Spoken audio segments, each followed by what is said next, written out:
నిత్యం వందల సంఖ్యలో ఒంగోలు రిమ్స్ కి అయితే రోగులు వస్తూ పోతూ ఉంటారు. అటువంటి వారికి ఇక్కడ పారిశుద్ధ్య కార్మికులుగా పనిచేస్తున్నటువంటి వారు సేవలు అయితే చాలా అమూల్యమని చెప్పుకోవచ్చు. కానీ వారికి గత కొన్ని నెలలుగా జీతాలు లేక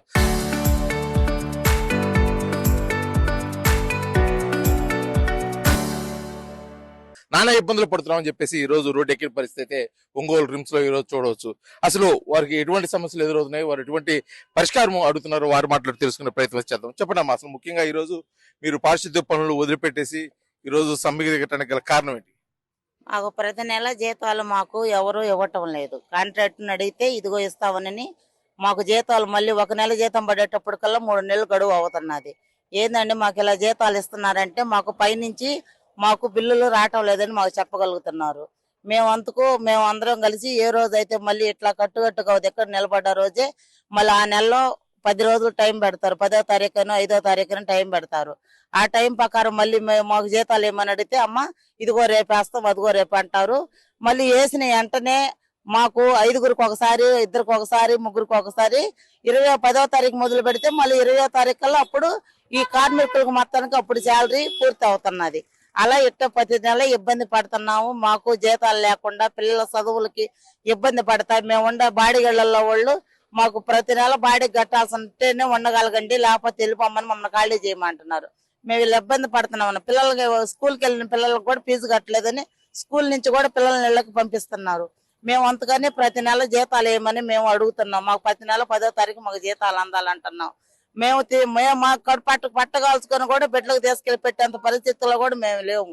ఎవరినన్నా బదులు అడిగి డబ్బులు అడుక్కోవాలన్నా కూడా పలానా టయాన్ని ఇస్తానన్న గ్యారెంటీ కూడా మా కాళ్ళు లేదు.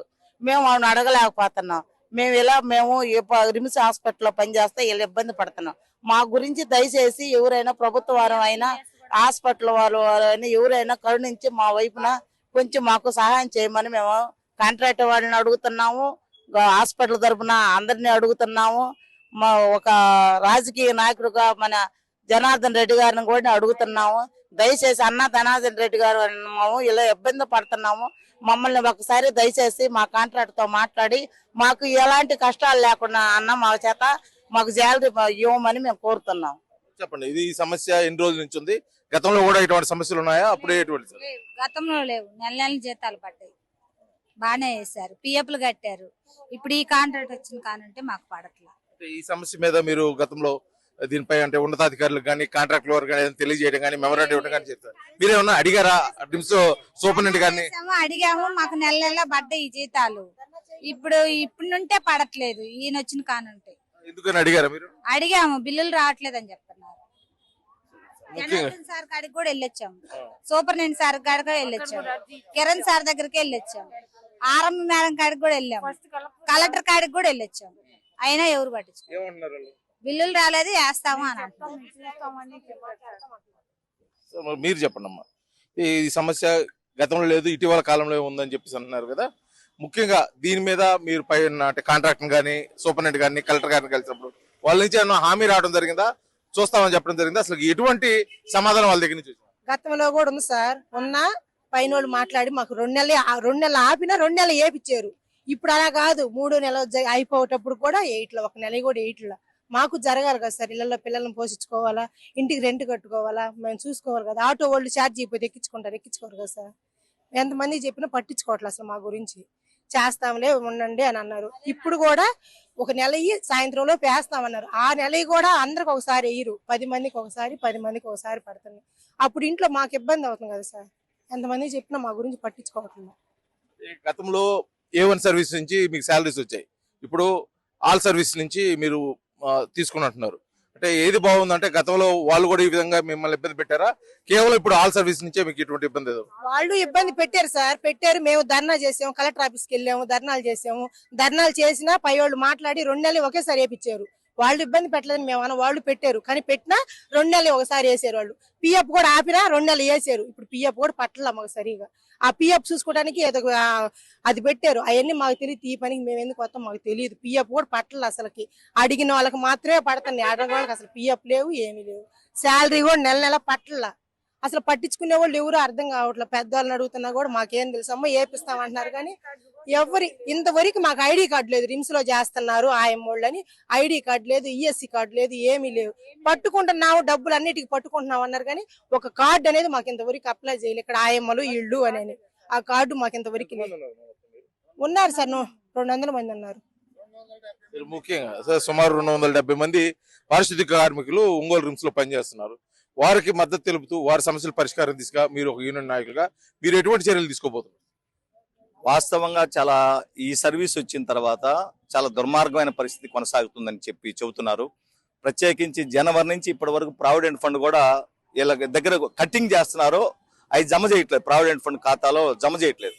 అంటే దాదాపు 8 నెలల నుంచి ప్రావిడెంట్ ఫండ్ జమ చేయట్లేదు, ఈఎస్ఐ జమ చేయట్లేదు. అట్లనే ప్రతి నెల జీతాలు ఇవ్వాలని ఎంఓయూలో ఉంది. ప్రతి నెల జీతాలు ఇవ్వాల్సి ఉంటే ఇవ్వట్లేదు. అయితే అధికారుల వైపు నుంచి కూడా దీని పట్ల వీళ్ళ పట్ల చిన్నచూపు ఉంది. వాస్తవంగా కాంట్రాక్టర్ ప్రతి నెల జీతాలు ఇస్తున్నాడా లేదా, ప్రావిడెంట్ ఫండ్ కడుతున్నాడా లేదా, ఈఎస్ఐ ఇస్తున్నాడా లేదా, లేకపోతే వీళ్ళ గుర్తింపు కార్డులు ఇస్తున్నాడా లేదా అని చెప్పి పర్యవేక్షణ చేసి వాళ్ళ మీద మానిటరింగ్ చేయాల్సిన రిమ్స్ సూపరింటెండెంట్, రిమ్స్ అధికారులు వీళ్ళు కూడా పట్టించుకోవట్లేదు. కారణం ఏమిటంటే కాంట్రాక్టర్ కి రిమ్స్ అధికారులకు ఉన్నటువంటి లాలూచి వల్ల ఇది సరిగా పట్టించుకోవట్లేదు. దాని ఫలితంగానే వీళ్ళకి ప్రతిసారి 2 నెలలకు ఒకసారి ఇట్లా కూర్చుంటేనే జీతాలు పడతాయి. అది కూడా మన వాళ్ళకి 10 మందికి వాళ్ళు వేసి 10 మందికి అంటే నెల రోజుల పాటు అంటే 200 మందికి 20 రోజులు వేస్తారు. అంటే ఈ పద్ధతిలో ఏదో కూరగాయల బేరం లాగా చేయటం అనేది కాంట్రాక్ట్ సరైనది కాదు. అధికారులు వెంటనే చర్యలు చేపట్టాలని చెప్పి మేము కోరుకుంటున్నాం. అట్లనే ప్రావిడెంట్ ఫండ్ అధికారులకి, ఈఎస్ఐ అధికారులకు కూడా మేము సిఐటిగా కంప్లైంట్ చేయదలుచుకున్నాం. ఎందుకంటే 8 నెలల నుంచి కట్టట్లేదు, వెంటనే దగ్గరుండి కట్టించాల్సిన బాధ్యత ఉంది. కాబట్టి ఇప్పుడే మేము ప్రావిడెంట్ ఫండ్ అధికారులతో ఇక్కడి నుంచే కాంటాక్ట్ చేసి మాట్లాడటానికి కావాల్సిన ప్రయత్నం కూడా చేస్తాం. ఏదేమైనా మేము రిమ్స్ అధికారులను కోరేది, జిల్లా కలెక్టర్ గారిని కోరేది ఏంటంటే కాంట్రాక్టర్ మీద తగిన చర్యలు చేపట్టి వెంటనే ప్రతి నెల ఆయనకు వస్తాయా రావా సంబంధం లేకుండా వాళ్ళ యొక్క డబ్బులు వాళ్ళకి పే చేయాలి, బకాయిలు కూడా పే చేయాలని చెప్పి డిమాండ్ చేస్తున్నాం. లేకపోతే భవిష్యత్తులో ఆందోళన చేస్తామని చెప్పి తెలియజేస్తున్నాం. ఇది సుమారు ప్రకాశం జిల్లా సంజీవనగా చెప్పుకున్నటువంటి ఒంగోలు రిమ్స్ లో పారిశుద్ధ్య కార్మికులు తమ ఆవేదన వ్యక్తం చేస్తున్న పరిస్థితి. ఆల్ సర్వీస్ గ్లోబల్ సర్వీస్ అంటే ఆ సంస్థ నుంచి తమకు నెల నెల జీతాలు రావట్లేదు. ధర్నా చేసినప్పుడు ఒక 10 మందికి 10 రోజుల వ్యవధిలో జీతాలు వేసి చేతులు దులుపుకున్నారు. మాకు ఇంత బట్టికి పిఎఫ్ కూడా కట్టగట్లేదు. అసలు ఏం జరుగుతుందో కనీసం ఐడి కార్డు కూడా లేని పరిస్థితుల్లో అయితే మేము ఉన్నామని చెప్పేసి కార్మికులు తమ ఆవేదన వ్యక్తం చేస్తున్నారు.